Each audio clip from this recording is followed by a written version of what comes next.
আমার রেসিপি হাটে আপনাদের সকলকে স্বাগত জানাই। আজকে আমি আপনাদের তরকার রেসিপি করে দেখাবো। তার জন্য আমি এখানে 250 থেকে 300 গ্রাম তরকার ডাল নিয়েছি। এবার এটা আমি প্রথমে 15 মিনিট জলে ভিজিয়ে রাখবো। এটা খুব ভালো করে কিন্তু আমি ধুয়ে নিয়েছি। আর অবশ্যই আমার চ্যানেলটাকে দেখার আগে আমার চ্যানেলটাকে অবশ্যই লাইক, শেয়ার এবং সাবস্ক্রাইব করবেন। 15 মিনিট হয়ে গেছে এটা ভেজানো। এবার এটাকে আমি প্রেসারে সিটি দেওয়ার জন্য দেব।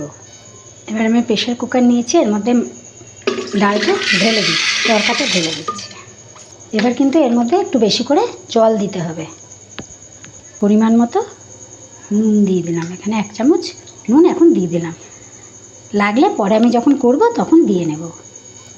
আর এখানে 1/2 চামচ হলুদের গুঁড়ো দিয়ে দিলাম। আর দেবো অল্প করে রিফাইন অয়েল, অল্প একটু দিতে হবে, বেশি না। এবার আমি এটাকে ভালো করে আটকে নেব। এবার এটা আমি ওভেনে হাই ফ্লেমে বসিয়ে দিলাম এবং 2টো সিটি দেওয়ার পর এটা বন্ধ করে দেব।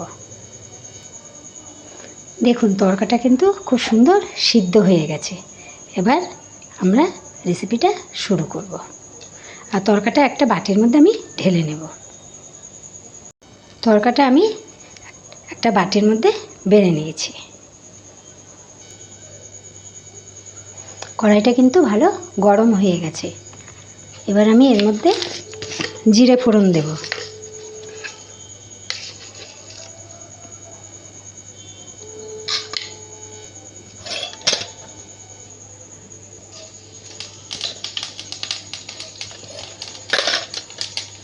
এখানে আমি তরকাতে দেওয়ার জন্য 2টো টমেটো কুচি নিয়েছি, 5-6টা লঙ্কা কুচি নিয়েছি, আদা কুচি নিয়েছি, রসুন কুচি এখানে 10-12টা রসুন ছোটো ছোটো করে কেটে নিয়েছি, আর 2টো বড় পেঁয়াজ নিয়েছি।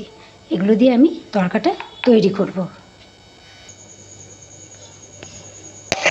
জিরেটা একটু ভাজা ভাজা হয়ে আসছে। এবার এর মধ্যে আমি প্রথমে আদা রসুন বাটাটা দিয়ে দিচ্ছি, কাটাটা।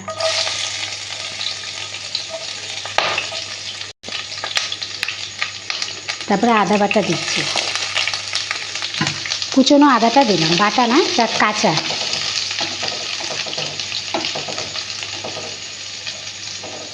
এটাকে হালকা করে একটু ভেজে নেব। এবার এর মধ্যে কুচনো কাঁচা লঙ্কা কুচিটা দিয়ে দিলাম।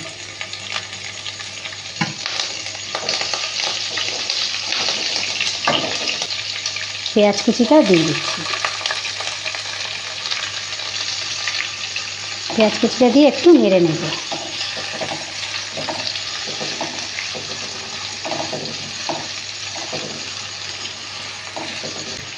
এবার আমি টমেটো কুচিটা দিয়ে দিচ্ছি।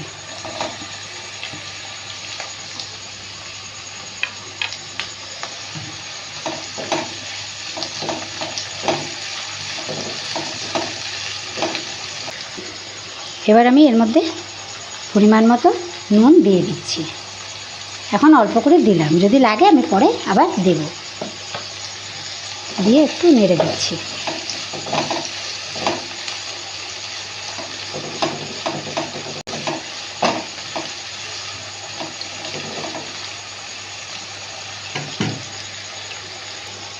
আর দেব হলুদের গুঁড়ো।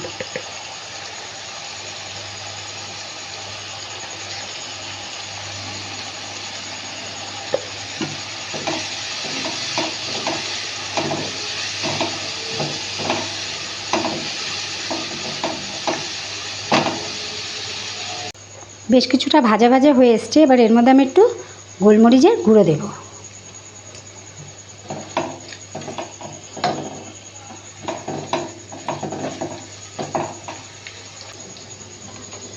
আর দেব 2টো ডিমের মধ্যে ভেঙে দিয়ে দেব।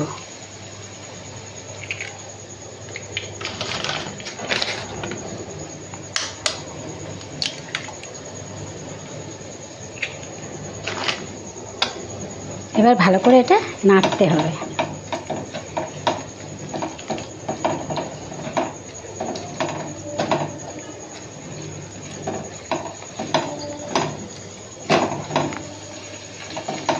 গেছে। এবার এর মধ্যে আমি তরকার ডালটা ঢেলে দেব।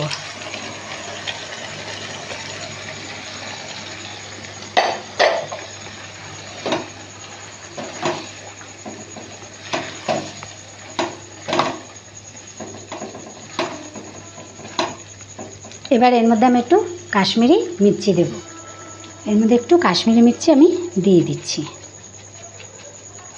কালারটা যাতে সুন্দর আসে।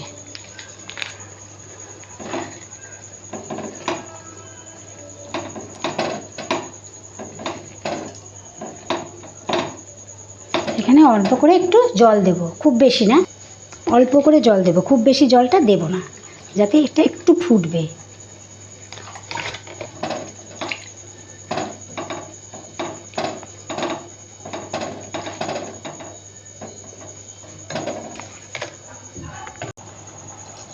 খাওয়া হয় সেহেতু এটা একটু মিষ্টি হলে ভালো হবে।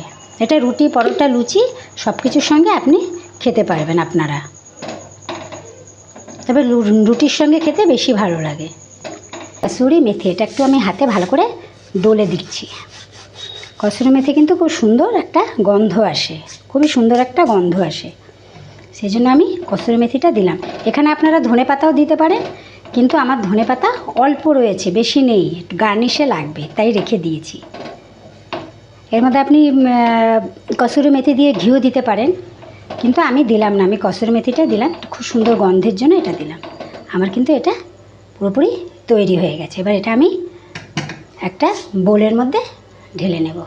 দেখুন তরকা কিন্তু রেডি হয়ে গেছে। আমি অল্প করে একটু ধনেপাতা, বেশি ছিল না ওই জন্য অল্প করে গার্নিশের জন্য এটা আমি উপর দিয়ে দিয়েছি। আর কমেন্টে অবশ্যই জানাবেন কেমন হলো, আপনারাও বাড়িতে এটা ট্রাই করবেন। আর অবশ্যই লাস্টে আরেকবার বলছি, প্লিজ প্লিজ প্লিজ আমার চ্যানেলটাকে লাইক, শেয়ার এবং সাবস্ক্রাইব করছেন। যারা কমেন্ট করছে তাদের অসংখ্য ধন্যবাদ, যারা ফলো করছেন, আমাকে সাপোর্ট করছেন, লাইক করছেন, তাদেরও অসংখ্য ধন্যবাদ। এভাবেই আপনারা আমাকে সাপোর্ট করে যাবেন।